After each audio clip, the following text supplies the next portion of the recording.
If you are a business owner, public figure, or in high level of leadership, and you want to curate an abundant, balanced life by uncovering the blocks that stand in your way and tune into your own wisdom, you are in the right place. In this podcast, we talk about personal and professional tools and strategies so that you can elevate your potential, expand your impact, and enjoy your life. I'm your host, Angela Williams. I'm a licensed therapist, coach, guide, speaker, educator, avid beachgoer, and I've helped thousands of clients achieve personal growth and transformation. Let's dive in.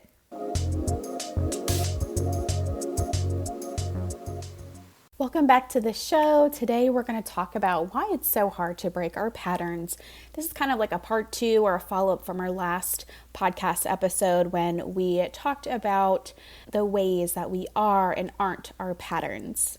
So let's say you've been saying you're going to do an example, XYZ, but it doesn't get done, like finishing your memoir, hiring a new assistant, taking a sabbatical. Here's why it's not happening. It's not because you're a terrible person or you're lazy or any of the other things we have heard before. It's because you are currently operating from a belief that was previously formed, which impacts your thoughts, which impacts your emotions, which impacts your behaviors or lack thereof. You can benefit from disrupting the necessary patterns and rewriting the story that keeps you from the task or the goal that you have in mind. So just to recap from the last episode, 1, our patterns shape our behavior. Our habits, routines, and tendencies shape the way we act and react to different situations. Over time, these patterns can become deeply ingrained in our psyche and form the basis of our personality or character, the way that we do things, the lens from which we see the world. Our beliefs, biases, assumptions are all shaped by the patterns we have developed over time with input from the things around us. Our patterns also shape our emotions. So, for example, somebody who has been traumatized may develop a pattern of fear or anxiety in response to similar situations in the future. Patterns shape our relationships, our communication style, our ability to form and maintain relationships, and our behavior in social situations are all influenced by the patterns we have developed. However, we are more than our patterns. They're not the only factor. We also have the ability to change and grow beyond our patterns. We are capable of breaking these patterns, and we are also influenced by our genetics, environment, culture, experiences, among other factors. So let's dive into a little bit more about why it's hard to break those patterns. So breaking our thought and behavior patterns is often a difficult process. Whether it's a bad habit we're trying to break or negative self-talk that can come up, it can seem like our minds are working against us, and here's why. So number 1, our brains are wired for habituation and familiarity. So they love routines, they love patterns. I always tell my clients that our brains are wired to what is familiar and comfortable, whether or not it's helpful to us. You can probably think of some examples that apply to your own life when you think about this.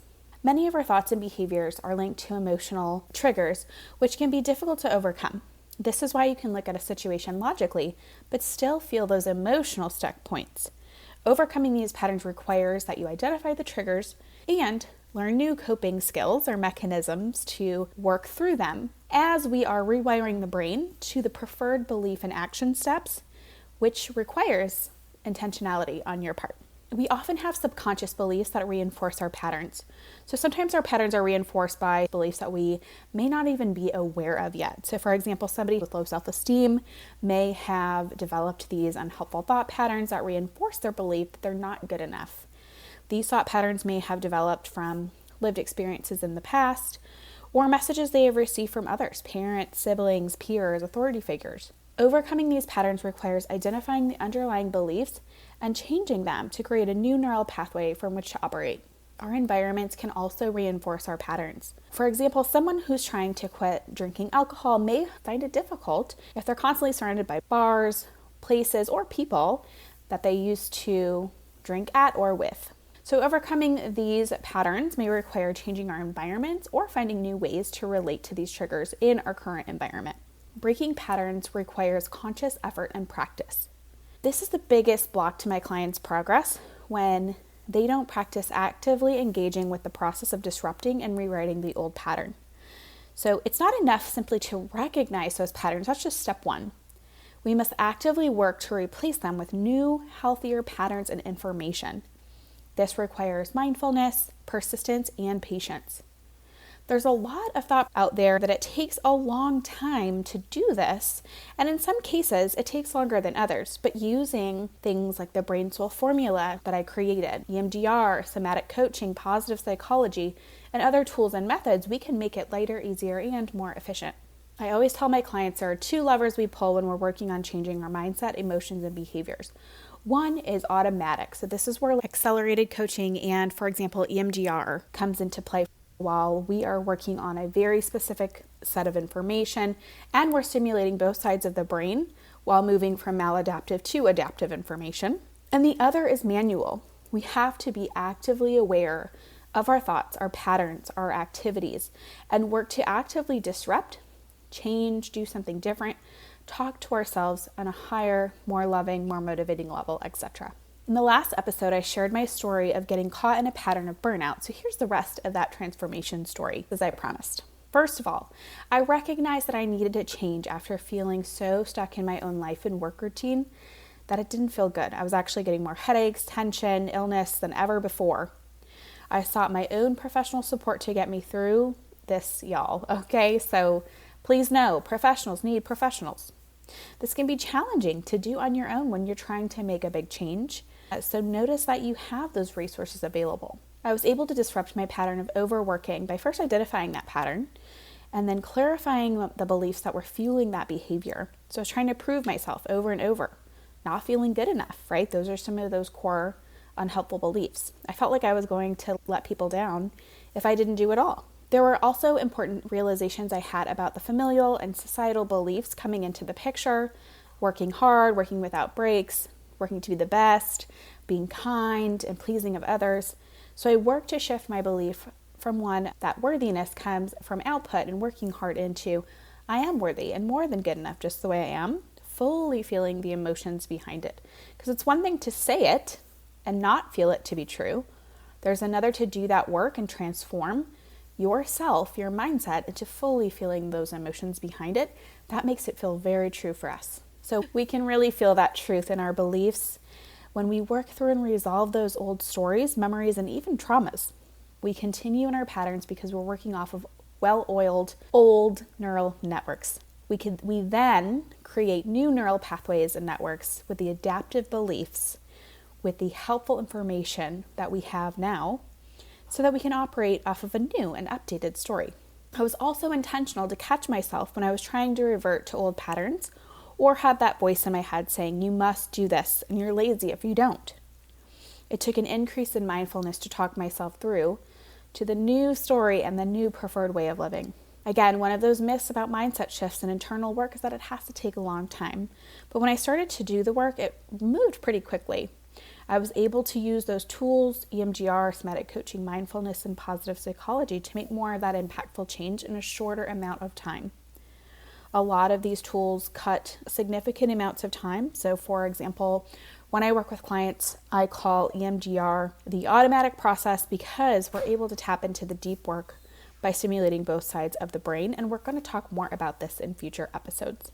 And that manual process is catching these things that trigger us or our thoughts that come up and are left over from the existing neural network and intentionally change the direction and focus. These tools and methods can be used during both therapy and coaching sessions and are main methods that I use with my clients.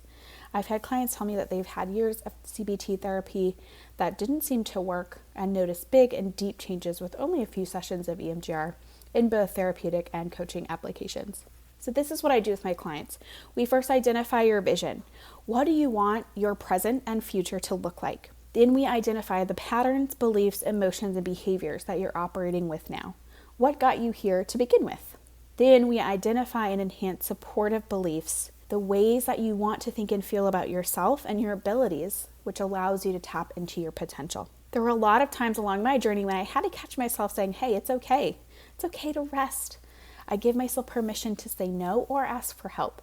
I love guiding leaders like you to elevate your potential, meaning I guide you to lean into and enhance your strengths and abilities. I partner with my clients to increase their belief in themselves and decrease any stress surrounding them moving forward. So imagine, what would this process look like for you?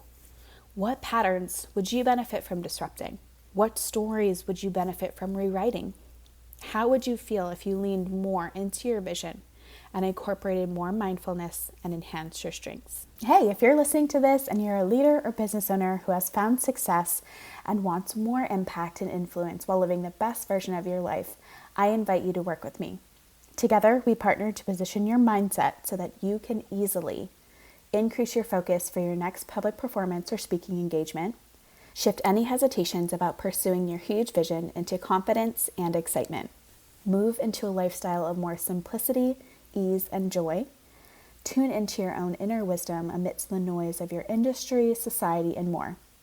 Find the curated, confidential guidance and coaching option best for you at brainsoulcoaching.com. If you're enjoying the Bigger Braver Life show, make sure to subscribe and leave a review so this show gets to more leaders like you. I also invite you to join the weekly newsletter fusing brain science, intuitive-based tools, tips, and strategies for you to elevate your potential, expand your impact, and enjoy your life. Get started at angelamarie.co.